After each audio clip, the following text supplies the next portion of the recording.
Welcome to history hive Indian. आज हम बात करेंगे एक ऐसे राज की जो हिंदुस्तान के इतिहास को बदलने वाला था। मोहम्मद बिन कासिम के बाद हिंदुस्तान पर किसने राज किया, कैसे ये मुस्लिम रूल हिंदुस्तान के अंदर आया। आइए इस कहानी को डिटेल में समझते हैं। यह कहानी है उन राजाओं की जो मोहम्मद बिन कासिम के बाद आए और हिंदुस्तान पर अपना राज जमाया। उनके राज का प्रभाव आज भी हमारे समझ में महसूस किया जा सकता है। तो चलिए इस सफर को शुरू करते हैं और जानते हैं इन राजाओं के बारे में और उनके शासन के बारे में। यह एक ऐसा सफर है जो आपको हिंदुस्तान के इतिहास के एक नए पहलू से रूबरू कराएगा। मोहम्मद बिन कासिम ने 711 AD में सिंध पर हमला किया। उनका यह हमला उमैयद कैलिफेट के लिए एक महत्वपूर्ण कदम था। उन्होंने उमैयद कैलिफेट के लिए पहला मुस्लिम रूल एस्टैब्लिश किया, जो एक बड़ी जीत थी। ये एक टर्निंग पॉइंट था हिंदुस्तान के इतिहास में, क्योंकि इसने नए दौर की शुरुआत की। लेकिन उनका राज सिर्फ सिंध और मुल्तान तक सीमित रहा। ये शहर उनके कंट्रोल में थे, पर बाकी हिंदुस्तान नहीं। बाकी हिंदुस्तान पर अभी भी पावरफुल हिंदू डायनेस्टीज का राज था, जो अपने अपने क्षेत्रों में मजबूत थे। ये हिंदू डायनेस्टीज अपने संस्कृति और परंपराओं को बनाए रखे थे और उनका प्रभाव हिंदुस्तान के कई हिस्सों में था। मोहम्मद बिन कासिम के आने से हिंदुस्तान में नए ट्रेड राउट्स और कल्चरल एक्सचेंज भी शुरू हुए, जो इतिहास में एक नया मोड़ ले आए। ये सब कुछ ऐतिहासिक दस्तावेजों और प्राचीन लिखों में दर्शाया गया है, जो आज भी अध्ययन का विषय है। मोहम्मद बिन कासिम के बाद सिंध पर उमैयद कैलिफेट का रूल जारी रहा। उन्होंने लोकल गवर्नर्स अपॉइंट किए जो वहां की एडमिनिस्ट्रेशन को कंट्रोल करते थे। उनका फोकस इस्लाम को सिंध में एस्टैब्लिश करना था, लेकिन ये इन्फ्लुएंस हिंदुस्तान के बाकी हिस्सों तक नहीं पहुंच सका। उमैयद कैलिफेट ने सिंध के ट्रेड रूट्स को भी कंट्रोल किया, जिससे वहां के कल्चर और इकोनॉमी पर भी असर पड़ा। उन्होंने वहां के एजुकेशनल इंस्टीट्यूशंस को भी सपोर्ट किया और इस्लामिक नॉलेज को फरोग दिया। ये सब कुछ सिंध के लोगों के रोजमर्रा जिंदगी में तब्दीली ले आया। आज भी उमैयद कैलिफेट का असर सिंध के हिस्टोरिकल मॉन्यूमेंट्स में देखा जा सकता है।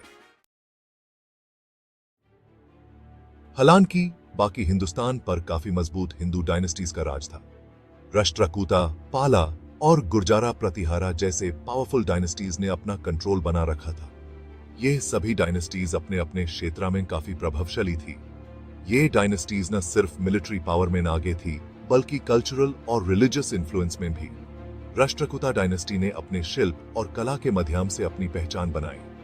पाला डायनेस्टी ने बुद्धिस्ट आर्ट और एजुकेशन को प्रमोट किया, और गुर्जारा प्रतिहारा ने अपने फोर्ट्स और टेम्पल्स के माध्यम से अपनी विरासत को संभाला। उन्होंने अपनी विरासत को संभालते हुए मुस्लिम इन्फ्लुएंस को रोकने की कोशिश की। ये डायनेस्टीज अपने समय के महान शासक थे, जिन्होंने अपने लोगों के लिए सुरक्षा और समृद्धि का प्रबंध किया। इन्होंने अपने क्षेत्र में व्यापार और संस्कृति को भी बढ़ावा दिया। ये सभी डायनेस्टीज भारत की ऐतिहासिक विरासत को समृद्ध बनाने में योगदान दिया।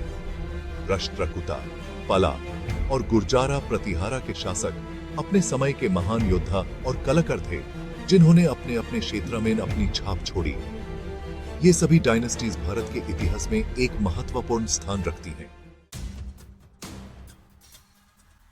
फिर आया एक और बड़ा नाम, महमूद ऑफ गजनी।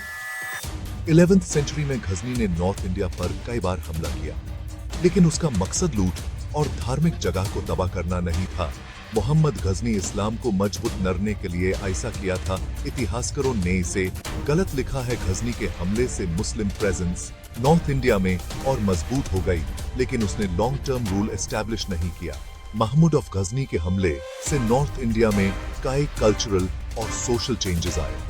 इन हमलों के बाद नॉर्थ इंडिया में ट्रेड और इकोनॉमी पर भी असर पड़ा। गजनी के समय में एजुकेशन और नॉलेज एक्सचेंज भी प्रभावित हुआ। उसके हमलों के बाद आर्किटेक्चर और आर्ट में भी बदलाव देखे गए। महमूद ऑफ गजनी के आगमन ने नॉर्थ इंडिया की हिस्ट्री को एक नया मोड़ दिया। लेकिन असली बदलाव तब आया जब 12वीं सेंचुरी में मोहम्मद गोरी ने हिंदुस्तान पर अपनी नजर डाली। उसने अपने शानदार युद्ध नीति और दिलेराना फैसलों से हिंदुस्तान में अपनी पहचान बनाई। उसने 1192 एडी में पानीपत की लड़ाई में जीत हासिल की, जो एक अहम मोड़ था हिंदुस्तान के इतिहास में। इस लड़ाई ने न सिर्फ उसके शौर्य को दिखाया, बल्कि उसके सपनों को भी साकार किया, जिससे नॉर्थ इंडिया में मुस्लिम रूल की बुनियाद रखी गई। घोरी के जीत से नॉर्थ इंडिया में नए दौर का आगाज हुआ, जहां नए कानून और संस्कृति का विकास हुआ। घोरी ने यह लड़ाई जीतकर दिल्ली सुल्तानेट का आगाज किया। उसके बाद दिल्ली सुल्तानेट ने कई शताब्दी तक हिंदुस्तान पर राज किया, जो आज भी इतिहास में एक महत्वपूर्ण अध्याय के रूप में याद किया जाता है। पानीपत के बाद मोहम्मद घोरी ने अपने जनरल कुतुबुद्दीन ऐबक को दिल्ली का सुल्तान बनाया। मोहम्मद घोरी की जीत ने भारत के इतिहास को बदल दिया। कुतुबुद्दीन ऐबक ने अपने शासन में कई महत्वपूर्ण कदम उठाए, जो आने वाले समय में दिल्ली सुल्तानेट की नींव बन गए। ये दिल्ली सुल्तानेट की शुरुआत थी, जो हिंदुस्तान में कई सेंचुरीज तक चलने वाली थी। सुल्तानेट ने अपने शुरुआती दिनों में कई चुनौतियों का सामना किया, लेकिन अपने शक्ति और प्रभाव से इन्हें पार किया।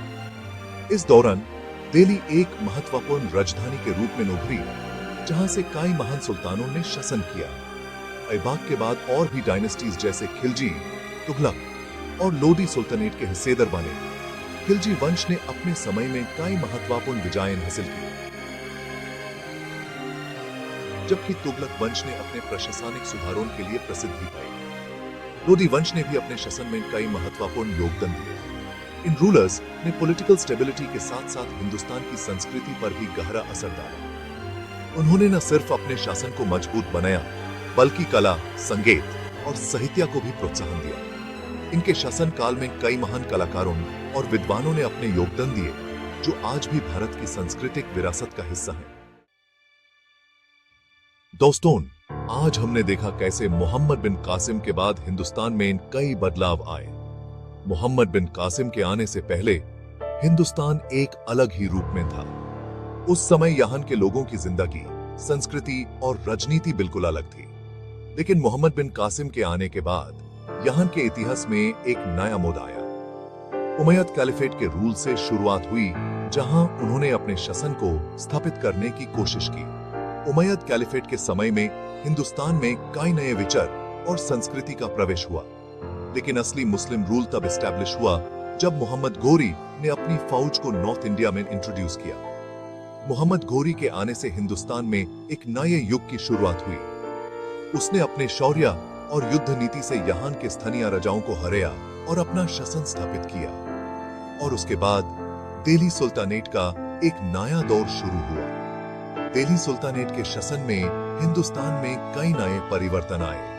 उन्होंने यहाँ के स्थानीय संस्कृति और कला को अपने रंग में रंग दिया। लाइक करें, सब्सक्राइब करें हिस्ट्री हाइव इंडियन को, ताकि आपको हमारे नए वीडियोस की अपडेट्स मिलते रहें। और बेल आइकॉन दबाना ना भूलें, ताकि आपको हमारे नए वीडियोस की अपडेट्स मिलते रहें।